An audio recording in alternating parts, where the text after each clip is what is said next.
unless we can love the very end of the things that we love, then while we are loving them upstream, we're withholding a little piece of our love for the fear of what it's going to cost us to have loved, which is the grief that we are all going to suffer when we say goodbye to all those things that we love. And the reality is they are going to leave us, or ultimately we're going to die and leave them.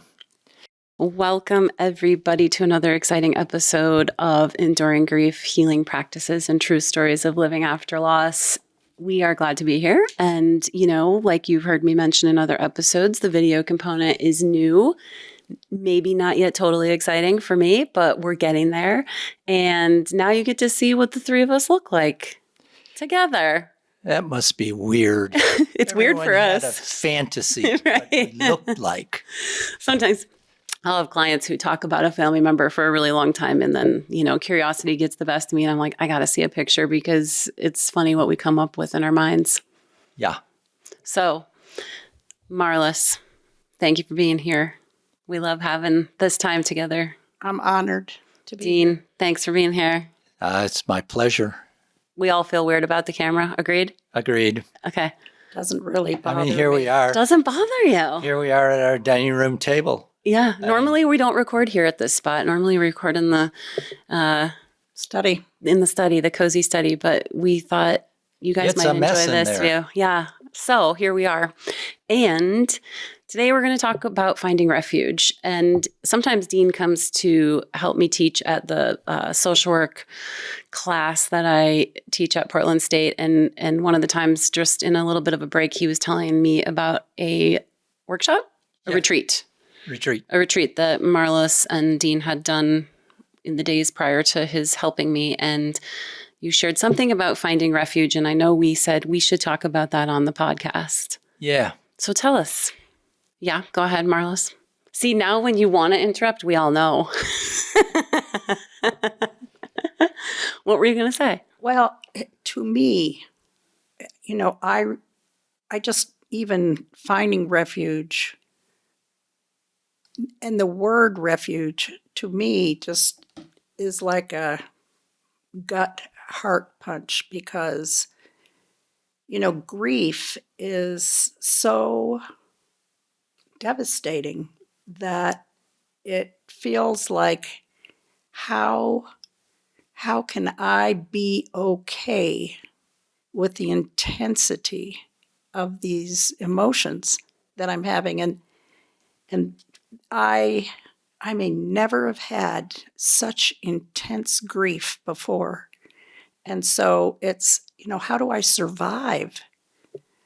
And so it just feels like a big topic. Thank you for saying that. And I promise we'll get to you, Dean. Oh, I'm not in any rush. But, I think some of our listeners must be in the place of that's not possible for me. Right. And so if we can just simply say, hang on, you don't know what's coming. It might be possible. And you can find as a griever just that shred of a cell of possibility that a version of refuge might be in store for you. And so I'm glad we get to qualify what refuge means because it is such a big topic. It is such a big topic. And it's not, here's where I go and the pain stops, right? But would it be fair to say here's where we go to catch our breath? Well, and that right there is so much of the answer. I mean, you will recall when it was so overwhelming and so new, there were so many moments I just said, can you take the next breath? Yeah. Which seems and sounds maybe like a simple thing. Oh, it wasn't. And because I think when we're in that deep intensity of the grief, it doesn't actually also feel like it matters whether or not I take the next breath. Like, oh, great. What's in store? More hell. Thanks a lot. Sure. Let's keep going. Okay. Pause. Dean. Say the thing you wanted to say. I'm not even sure what I wanted to say anymore. I think there's a place where no matter what, I mean, whether it's the next breath or, every one of us saying to ourselves, I can't do this anymore, or I can't keep going on, or I can't whatever. It's our mind which is making all of those conclusions. And yet our heart and body continues to move forward in time. Our heart keeps beating. We take the next breath. Even if we hold the next breath, we ultimately take the next breath. And so there's a place where, as the mind is saying, I can't do this, I can't take one more breath, I can't move one more foot forward, we are actually doing those things because our inherent body-heart access of intelligence knows that we can continue on in spite of all of what our mind is telling us is insurmountable, unsurvivable, can't do it. I think that refuge, if we think about the word, it brings up this notion of a place of calm or peacefulness, a place of being held, a place of being away from what it is that's going on that might be overwhelming or hard. And because of all those things and how we think about it, oftentimes we get confused as to what a refuge might actually be. Like we might set our expectations a little high. Right. Well, we set our expectations high, or we go for the lowest hanging fruit and we drink a bottle of scotch and think that behaviors like that, which numb or which just simply make us or support us in being unconscious through the process, are somehow a refuge. And the problem with those refuges is that they're kind of a false refuge. They're not ones that actually are going to sustain us, aren't ones that are actually built on the truth of the situation. And so, for lack of a better term, are inelegant and not useful. Well, what just kept coming to my mind is they're not strategic. And no. And I understand that grief is not, there's little strategy, right? But there are opportunities for us to capitalize on the wisdom of our experience, to know that the process has to actually occur in order to move through and continue moving through the grief experience. And if it's not strategic, it might just be holding you back from refuge. Honestly, right? Like if the strategy is, I'm going to learn to live with this deep heartache, or the point is, I'm going to live with this deep heartache, then the strategy has to support what it means to learn to live with that. And numbing it is not helping us learn to live with it. But I it's tricky, guys, because sometimes you think it's working. Well, because you got a break. And there's a fairness to that. I remember doing an anger management group at the VA. And this, he had to have been 25, and I'm just going to say had 9 tours of boots on the ground. That might not be accurate, but it was an astonishing amount of tours of boots on the ground in Operation Iraqi Freedom. And he said, I never drank alcohol before I went. And now I'm downing like a gallon, it was like rum or something like that a day. And he said, I hate it. I hate the way it tastes. I hate the way it makes me feel. But for some reason, I think it's working. I was like, uh-oh. I don't think it's working. Well, I think it's the difference between seeking safety or seeking escape. Oh, okay. So that's a great point. And what would be a question one could ask themselves to delineate, am I seeking escape or am I seeking, what was your other word? Safety. Safety. Yeah, because if you feel like you're unmoored after intense grief. It's like all the places which centered me before feel gone. Like there's this huge, we have a friend visiting right now who lost the love of his life 6 months ago. And when I talk to him, really daily after she died, it was like he didn't know who he was.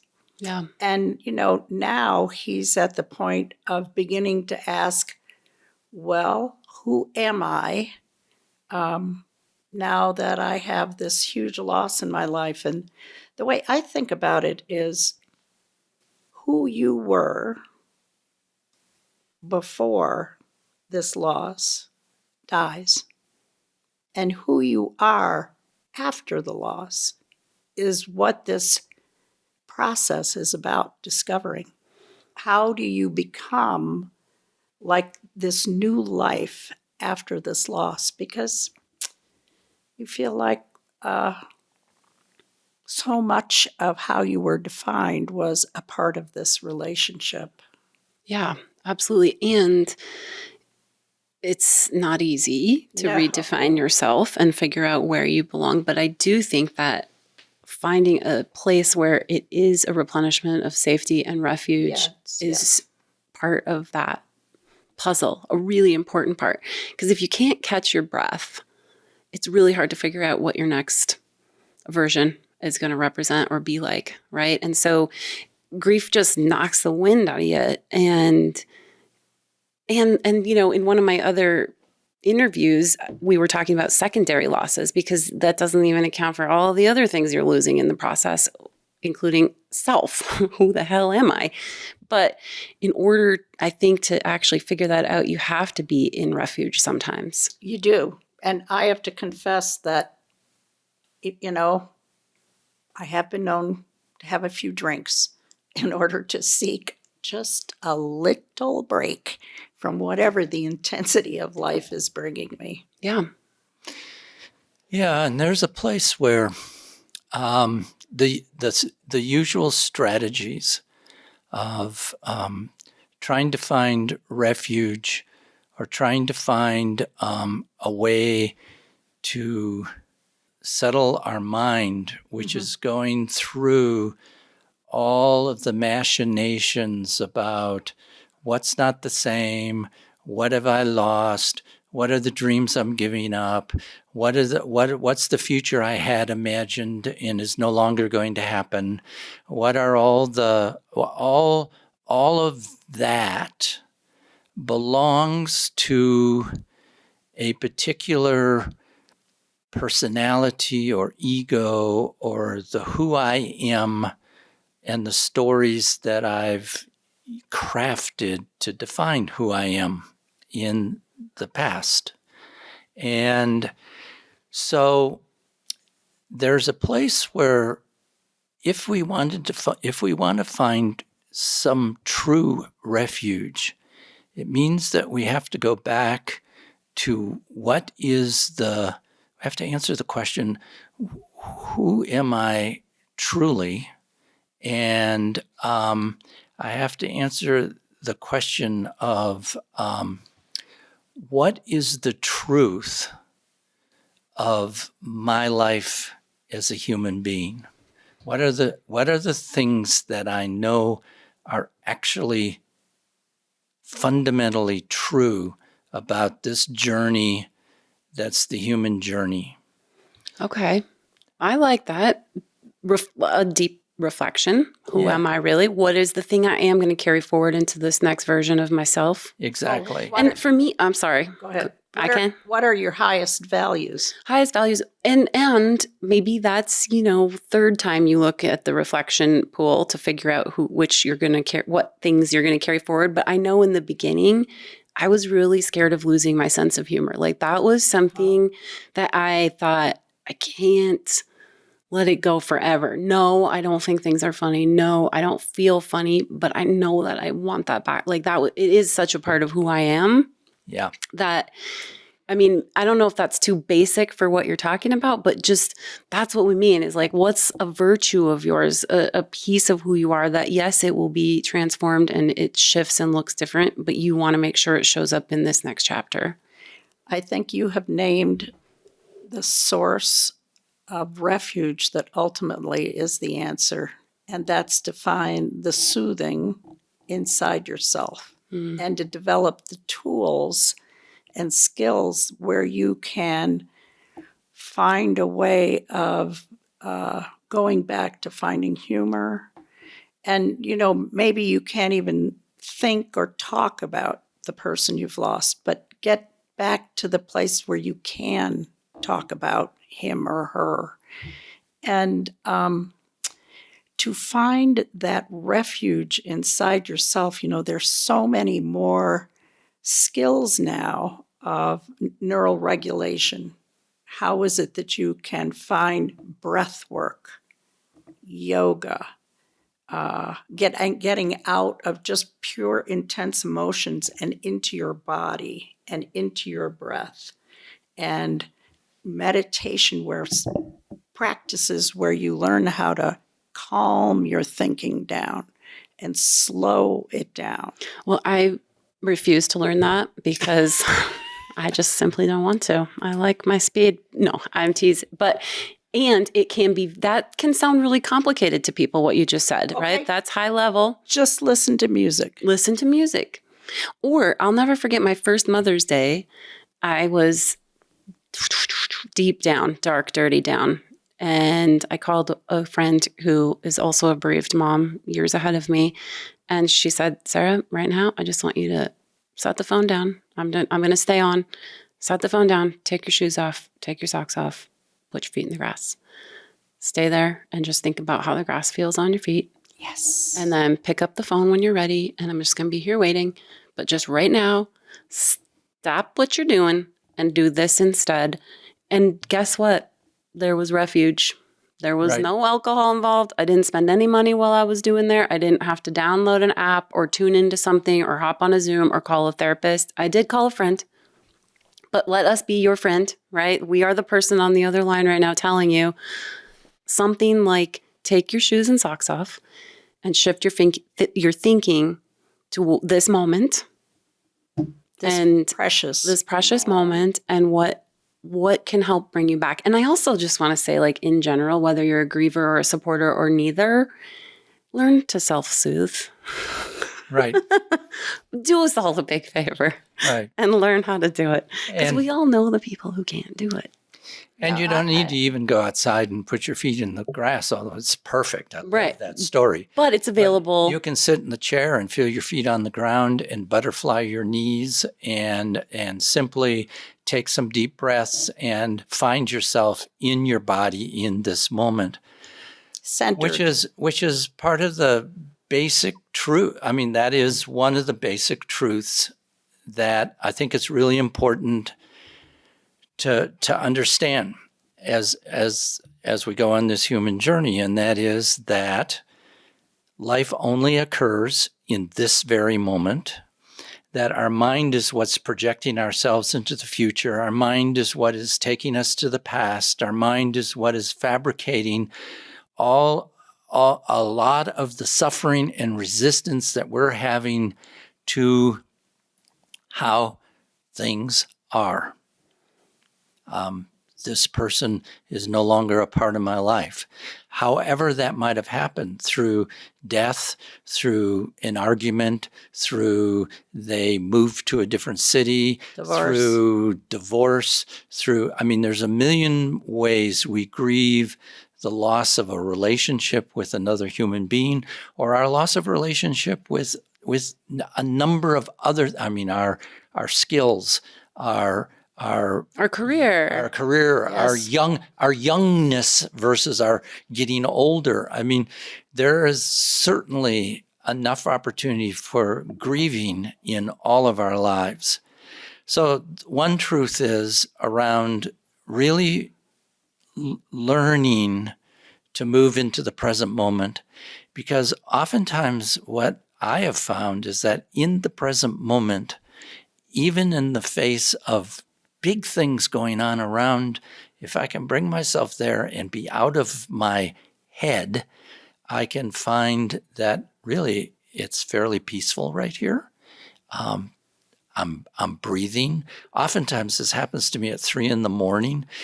I wake up and I'm fabricating or grieving or whatever, and then I can say, but right here it's pretty warm and soft and my head's on a pillow. I know. I always start with like, are you hungry? Yeah, Are you thirsty? Do you need to go to the bathroom? exactly. Because in that, we are coming to this moment about what true, like start with the easy stuff, right? Are you thirsty? Are you hungry?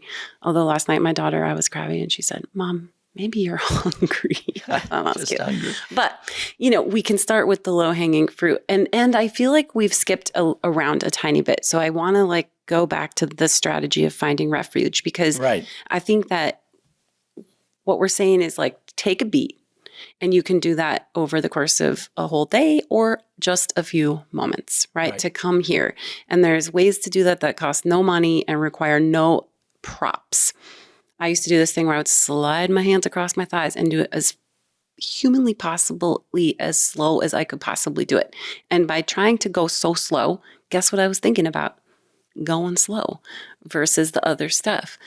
So it's like, come to that place, bring yourself to this moment, and then maybe would you start to look in the reflection pool to say, what are the virtues, what are the values about who I am as a person that I want to carry forward? It is down the road, but that is the time. It's a long right question. Yeah. Well, I think that's a place where you start with refuge. I really think it is a great first step. And Did you start with asking those questions? No, you start with being in the present moment. Sorry. And then move to the questions. Or move to or another place that I find very useful, and I've found really useful more recently in my life, in the face of some things that are going on, is what are the truths that I can say about me as a human being in the universe moving forward as this protoplasm, skin-encased protoplasm moving through time and space. And there are a few things that I think are fundamentally true. I'm not in control. I mean, for me to say I'm not in control and to know that that is true really allows me to begin to understand the container in which I'm actually moving forward in this universe, which is so much huger and has so many influences on it that are so outside of my understanding and control, and outside of even what I can even encompass as the things that make a difference in my existence, that I can then begin to let go of a lot of the things that my mind is spinning on, like trying to control. I want to fix it. I want to make it all better. I think I'm the doer here. I got to do something to, and instead what happens is I can relax into a place where what I recognize is all those places where I want to make it my fault, all those places where I want to make it God's fault, where all those places where I want to control it in some way, I can let go of that and relax and settle down. The second thing that I say to myself after I've found that is I say, I can't know what anything is for. I don't know the why of any of the things that are occurring here. And in fact, the why question is usually a pretty useless question, because there is no answer to why. If we ask the world as it is, that I don't know why this happened. I don't know what this is for. I don't know any of the plans of reality as it's unfolding itself all around me and including me. And at that point, I can sink down into a place that's in my body, and my body in reality, that is a different kind of refuge than escape, and is more a refuge where I can simply be with the fact that things are unfolding as they are. Okay, so when we hear I'm not in control, I'm fairly certain a lot of listeners are going to feel like that is not refuge language. I know. But we're saying it's a practice, right? You got to practice this becoming a place of release and letting go versus fear and anxiety and too much mystery to handle. Because the true freedom is in that I am not in control. That means it's not your job. You can just be, and that's okay. There is refuge in that. But you might, as a listener, be thinking that sounds terrible. But we're suggesting you do it anyway, right? And I mean, that's psychological flexibility. That's saying, despite the noise in my mind and the pain that I carry, I will do this thing and give it a shot. And that's what we're asking you to do, because there is refuge in that relinquishing of control. I mean, like since the beginning of time, the gurus have been telling us, right, to let go. Right. And to realize we are not in control. And amidst a grief experience, you are feeling so powerless, likely. So quit fighting it. You are powerless. You are powerless. Mm-hmm. Right. And you have choices, like take a beat. Right. Okay, well, then the second thing you say to yourself was what? Is that I can't know what anything is for. Again, one might feel anxiety, and you might not think that's refuge language. And yet, it is. And the end goal is that this is refuge. It might not feel like it the first time that you go home after listening to this and say, okay, the next time I spin out, here's what I'm going to do. But just practice, right? Well, inevitably, after any great loss, the first questions are, why, and I should have, right, or they should have, or it's their fault, or this shouldn't have happened, or the injustice this is not of it, right, mm-hmm. or this is not fair, or I didn't, or I, la la la la la, and all of that doesn't help. Right. And so as a supporter, let's say we're supporting somebody and we want to say to them, hey, guess what? You might feel better if you know for sure you're not in control and that there's no why. How could we eloquently share that with our griever, do you think?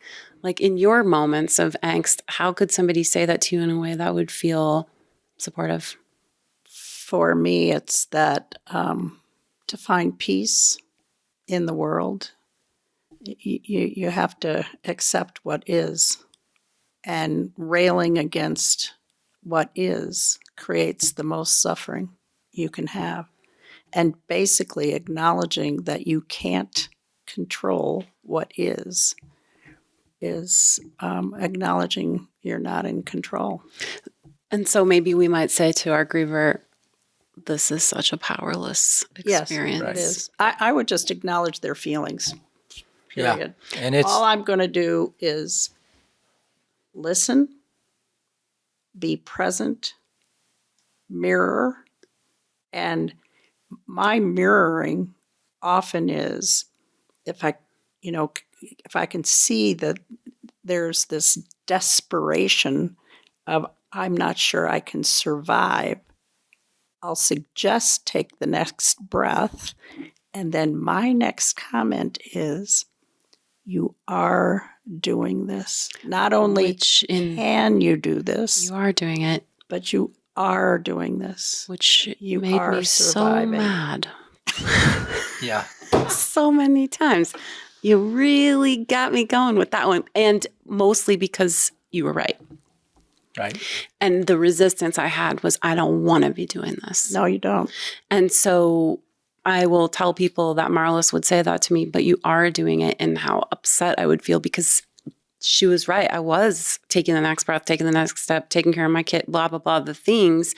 But the bottom line was I didn't want to be doing it. Well, that's the same as women in labor. Right. When they are in labor, they just want to go home. They want their mom. This was a terrible idea. Want to be in labor. Turns out they want this baby out. I've made a mistake. Forget it. I don't want to be here. And anytime you are in a painful, difficult, horrific transition, all you want is not to be here.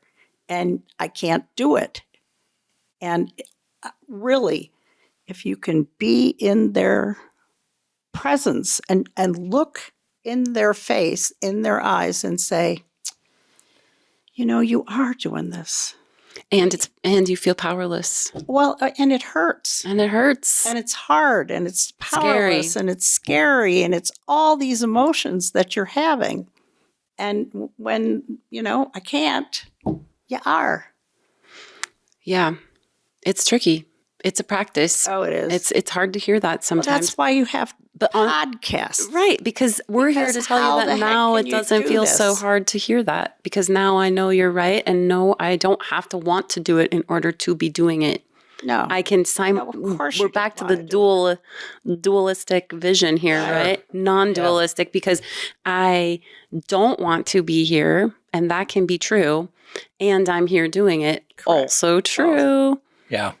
Yeah, there's a place where it's useful, at least inside ourselves, is to ask the question, who is it here inside of me who is having these feelings? Who is it who feels abandoned?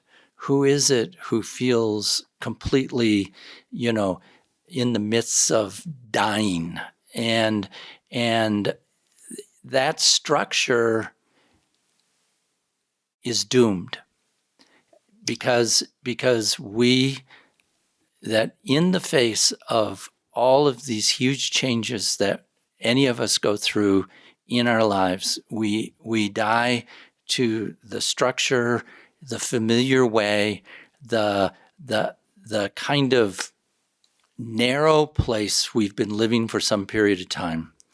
And suddenly, all the doors are blown off, and all the walls have come down, and the roof is off too, and it's a deep, dark hole underneath, and we don't know who we are anymore. Well, it seems counterintuitive, but the answer is to go into the hole. Yeah. And find refuge. Find refuge. Honestly, like in that hole is where... In the hole is where the transformation and healing is. Oh, gosh, guys, that's so hard. I know. Well, how many times do you have to go there? To the hole. Sarah. Aren't I always in the hole?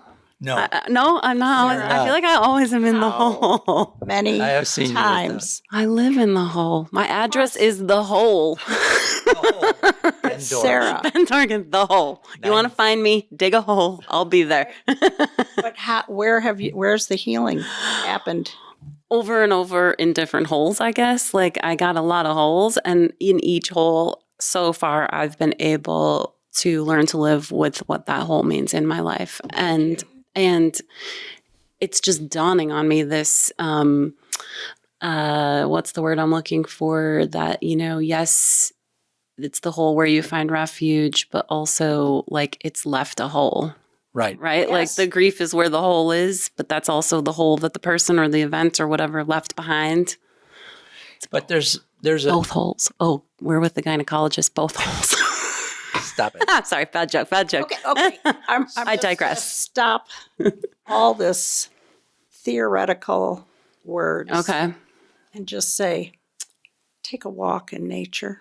But what if you live in Dallas, Texas? Take a walk in a park. Go outside. The block. Start by going outside. Just go find a blade of grass and look at the blade of grass. Find a tree. And what I hear in that, when that happens to me and I go do that thing, like the blade of grass or looking at the ocean, right. It's like, it's just the reminder of how small and insignificant I really am. And not rotten insignificant, right. But that everything is temporary. Yes. And that there is an energy that never stops. Yes. Well, thank you for saying that, because that's the third thing. Is it? Okay, here we go. So we've had the two. Control. I'm not in control. There is no answer. I can't know what anything is for. The third thing is that this is the human journey. Everything that we love, everything that any of us love, we will one day have to say goodbye to. So the choice that I have at every moment in my life, as I'm going through my life, and I love things, is the challenge that Stephen Jenkinson offered, which was none of us can fully love anything until we learn to love the end of it. Boo. Because it's hard. I know, but unless we can love the very end of the things that we love, then while we are loving them upstream, we're withholding a little piece of our love for the fear of what it's going to cost us to have loved, which is the grief that we are all going to suffer when we say goodbye to all those things that we love. And the reality is they are going to leave us, or ultimately we're going to die and leave them. And so I don't say that to be depressing. I say that because grief and love are two sides of the same coin. That to the extent that we love is the extent to which we grieve. That our grief is a pure reflection of the amount that we've loved. And unless we can hold both of those things in a large enough container to include all of it as part of this journey of being human and part of the actual glory of it, such that we can find a place where we are profoundly touched by the ability to be sad and the ability to love, and that both are a reason to celebrate and a reason to just simply continue to care. And I think that would be it's such a beautiful question to ask yourself. Where am I holding back and why? Why am I holding back who I am, what I want from the world? Yeah. This is our dinner conversation tonight. We're going to put a pin in that for later, guys. Yeah. Oh. Yeah. I'm off in the content here, but we that's all are okay. the content here. All are the content. We all are the content. But I mean, think about pausing and asking yourself, just as you move through your life, where am I holding back and why? And sometimes I think there's a very reasonable reason to not full throttle it. That's called boundaries. Right. And if it's in an effort to protect yourself from losing it, the thing, the person, the event, the money, whatever the cherished treasure might be, I don't know, it's a good opportunity to question it because maybe you're not loving fully. Right. And so I think that the thing you learn in the holes, that as you fall into the hole, there is no ground. No. You simply continue to fall. Right. The reality is that if we're capable of dropping out of the construct in which we've lived, in which everything was familiar, everything was all taken care of, we felt comfortable, we knew what we were doing, we knew the relationships we were in, we knew how it all worked, and suddenly we're thrown into a new room by reality, where many of the things that were true before are simply not true or not available or not here anymore. What we're left with is that ultimately we're all fundamentally held by the planet upon which we live, the trees that secrete oxygen that we breathe every day, the food that grows that we eat, the chair that I'm currently sitting on, the ground under our feet, the fact that we evolved in a place that we're perfectly slotted into, and at ever deeper levels of interconnection of all of us into this incredible web of relationship that each and everyone lives in, which seems as though if you pluck out the most important person out of that web, that somehow like the whole web comes down, but it doesn't. That web of people around you, that web of relationship and interrelationship that goes back even sometimes generations into our ancestors, really are holding us all the time. Well, and I think that's so important. Okay, so let's just recap real quick because we've said a lot of things and we want you to be able to have some real things to do to find refuge. One, lower the expectation. It does not equal nothing is wrong. Right. It means feeling things. Absolutely feeling holding things. the paradox. Holding the paradox, Of the catching your breath. feelings, right, of the feelings with being held. With being held. It's there for you. You can count on gravity. It is unrelenting, Right. unconditional support. That's just one way to connect to what we're talking about. But so you say, I'm going to do this. I'm going in the hole.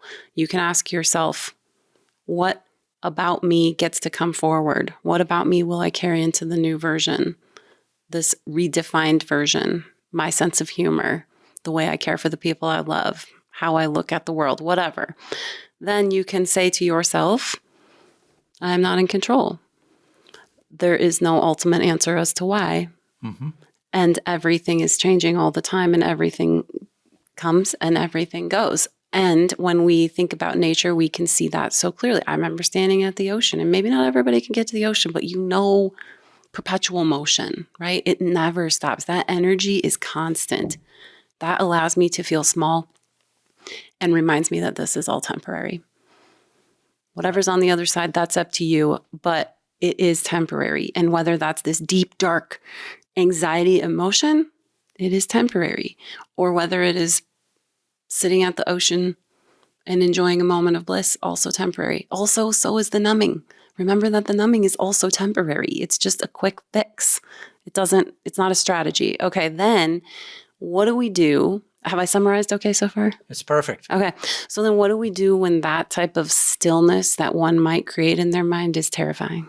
Yes, that's really where I wanted to go to. Because it does seem scary to people. There are times when you go into the hole and it is terrifying and you feel completely alone, and you start to become hypervigilant and you start to create horrific stories. Isolation, and the emotional flooding feels like you can't breathe. And in those moments, you need to ask for help. Yeah, community, connection. You really need to call a friend, call a therapist. The crisis line. Call a crisis line, take a walk to some place where there are other people and reconnect with humanity and know that you're not alone. This is an inside job. Yes, it is an inside job, but you are not alone. And I mean, you guys, full disclosure, you might have heard me mention February was a really hard month for me. It really surprised me how difficult it was this year. And there was a night, and I was going to make it. I was going to be okay. I was going to get up in the morning. I was going to do the thing. But I really felt so alone, and I didn't want to. And I dialed I don't even know what it is, 611. I don't know if it's the suicide line. I'm not sure. But a lovely woman answered. And I said, I'm okay. I just don't want to be alone right now. And I want to talk to somebody, and it's late, and I don't want to wake up my friends. So will you talk to me? And she did, and it was so beautiful and so helpful. Oh my gosh, I don't think I've told you this. 611. Check the show notes for that accuracy. But it used to be called the suicide hotline, but now I think they're calling it a standardized crisis line because you don't have to be having suicidal thoughts or ideations in order to feel like you've met criteria to call. But what she said was all about normalizing how I was feeling. Every bereaved parent wonders why they're still here. Yes. Every bereaved parent who has, especially if you have kids that are living, feels torn between the two worlds. And that doesn't mean I'm ready to kill myself. It means that I am torn. And she said, Sarah, if one child of yours was in New York City and one child was in Los Angeles, would you feel like it was hard to decide? I said, yeah. She said, well, where would you choose to go? And I said, where they need me most. My kids right here on earth need me most. Right. So the point was that she normalized all my thinking, because that day in the hole felt scary, and not scary like I was going to harm myself or be dangerous, but that I wasn't sure how the scary part was going to end. Like what was going to make it stop is what I mean. Right. And what made it stop was being in community just with a stranger on the phone telling me that I wasn't alone. Yep. Pretty refuge, guys. There was refuge in community there. Yep. It was pretty beautiful. She said other things that were pretty great too, but there are 988. There we go. Thank you, Marlis. 988. 988. Call it 611. 988. It's free. They're amazing. They are there. And let's say you call and you don't feel like you mesh with the person who answered. Hang up. I'm just going to go ahead and tell you to call again. Just say, not a good fit, click, and call again. It's okay. You can find refuge in community. And that is, I think, the primary way in which the darkest hole, when it feels scary, is comforted. I also think that your description of the web, Dean, and knowing like if this piece falls, the whole thing comes down. It doesn't. Like you will keep breathing. And to know that this is temporary and it won't always be this hard. It just won't. No. So fundamentally believing that in your bones, I think is refuge, right? Is there anything from the retreat that you feel like we haven't covered in like the bigger picture of refuge and the more philosophical vision of it? Or do you think that we brought it home? That covers it. I think that all of the things that we've said so far are way appropriate. And I guess I don't want to leave without also just throwing in here that on the planet, amongst all the ways that human beings have tried to normalize and help their fellow human beings find refuge, there have developed faith traditions which have built into them oftentimes, or most of the time, some feminine icon of comfort in holding.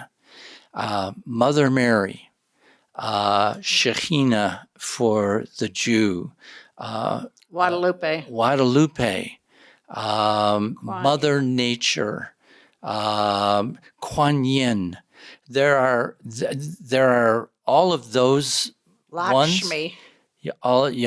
Ones within the Hindu lexicon, and then there's our own ancestors, and then there are also people who, every one of us have a grandparent person who may have died years and years ago, who was one of the few people that truly saw you for who you were when you were growing up, and you always had this special place in your heart for that person who is no longer here, and yet they are here inside of you, and they're a source of holding.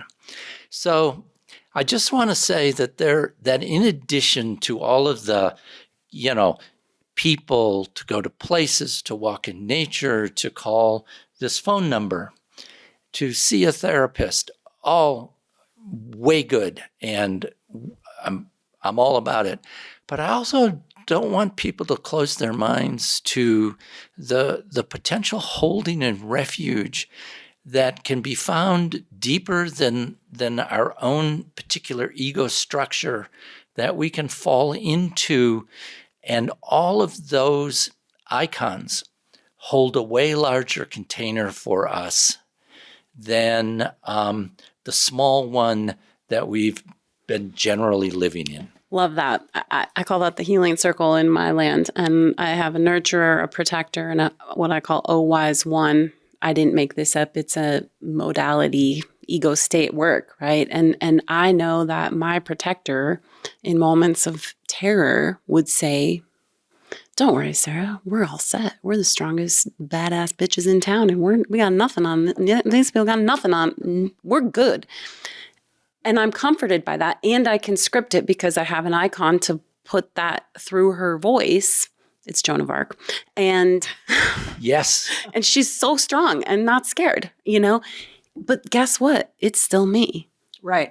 But suddenly I can find the language because I've got her little picture going through. And you can do that, like Dean is saying, like with an ancestor, with anybody, any vision, real or imaginary, honestly. And it's still you. I mean, my nurturer is the river. It's this sweet little locals beach on the north shore of Kauai that nobody ever goes to because they don't know about it. The river comes out, meets the ocean. That's not a person, but I can picture myself in that river and being nurtured by the constant transmission of energy, of change and of flow. That's nurturing to me. I can always picture what that part of the river is going to tell me. But guess what? It's just me.